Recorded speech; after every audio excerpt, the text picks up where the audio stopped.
An elderly Citrus County beekeeper says someone took 20 active beehives from his property months ago, and he has not been able to get them back. I-Team investigator Adam Ulcer is listening to his story tonight as he fights to get his bees back. And Adam learned that the beekeeper has not only lost his main source of income, but the loss of those hives also impacting the environment. I had my first beehive when I was 10 years old. Beekeeping is not just a hobby for 84-year-old Richard Marquette.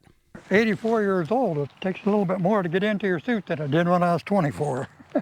It's a way of life. Got my hive tool, got my smoker, I'm ready to go work bees. Over the years, he's tended thousands of hives. This is a working hive right here. And harvested honey produced by millions of bees. Here I am, bees. I want to work the beehive and see what's going on. But this is his last remaining working hive, at least the only one whose whereabouts he can pinpoint.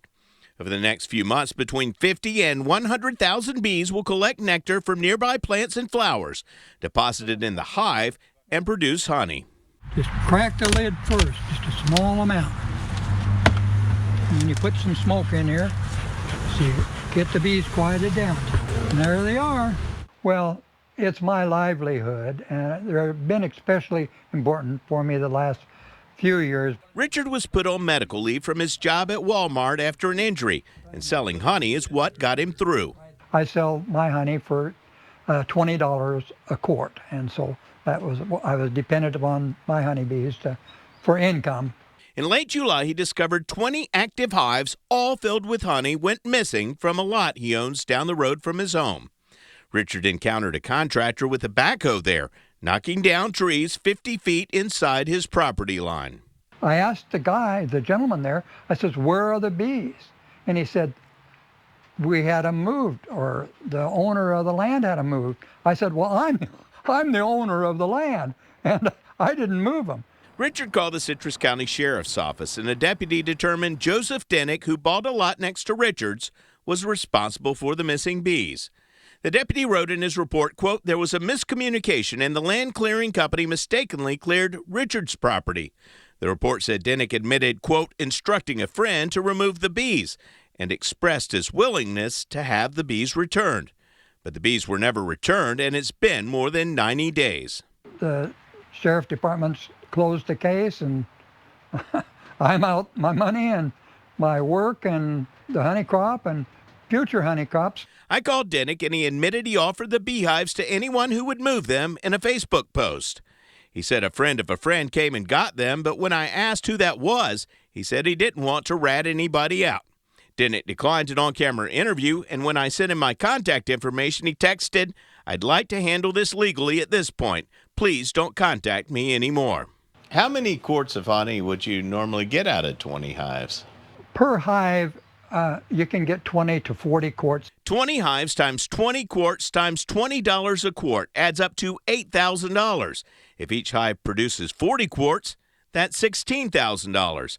And Richard says in Florida, some hives produce 3 honey crops per year. I can't figure out why they won't bring them back, or at least pay me for the bees or whatever, but I haven't been able to get anything. Richard eventually hired attorney Andy Lyons, who sent Dennick a demand letter, giving him 7 days to respond and make things right. His ability to earn a living for an entire year or more has been destroyed by this.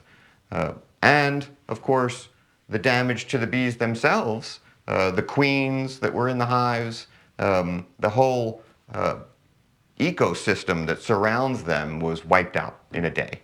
Richard estimates up to 2 million bees were in those hives, bees which would help pollinate our food and face threats of extinction from mites, diseases, and pesticides. The lids on Richard's hives were each clearly marked with his initials and a number assigned by the state for hive registration and annual inspections. So most beekeepers would know that that's right. Essentially like your brand. Right, that's right. You have to have your bees by the state, and the state has numbers. As we were leaving, Richard showed us some of his last remaining jars of honey. So what do you got here? We got palmetto honey straight from the beehive. So this is as close to perfect as it gets, huh? It don't get any better. Richard says he's hoping to get his honeybees and equipment back in time for next season's crop, since that perfect honey is what allows him to get by. Same thing as gold, especially when you need it. I'm I-Team investigator Adam Walser with photojournalist Randy Wright, Tampa Bay 28. Pure honey. And Richard plans to file a lawsuit against Denick. If he doesn't help him get his bees and equipment back, if you know who has it, you should notify the Florida Department of Agriculture Bee Inspection Program. We've got their contact information on our website, tampabay28.com.